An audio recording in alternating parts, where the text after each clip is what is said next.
उजनी धरणात सध्या 95.70 टीएमसी पाणी आहे. सोलापूरचे तापमान 40°C वर पोहोचले आहे. शेती पिकांसाठी 2-3 दिवसाला पाणी द्यावे लागत आहे. याच पार्श्वभूमीवर उजनी धरणातून 20 मार्चनंतर सलग 80 दिवस डाव्या व उजव्या कालव्यातून बोगदा उपसा सिंचन योजनांमधून पाणी सोडले जाणार आहे.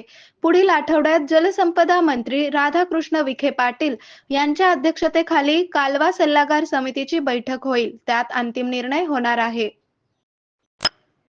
मागील वर्षी 6 मार्च ते 15 एप्रिल या काळात शेतीसाठी उजनी धरणातून उन्हाळ्यातील पहिले आवर्तन सोडले होते. विशेष म्हणजे तीव्र उन्हामुळे लगेचच 15 एप्रिल पासून 25 मे पर्यंत सलग दुसरे आवर्तन देखील सोडण्यात आले होते. त्यावेळी उजनीत एकूण 89.90 टीएमसी पाणी होते. त्यात 26.15 टीएमसी उपयुक्त पाणीसाठा होता. यंदा उजनीत उपयुक्त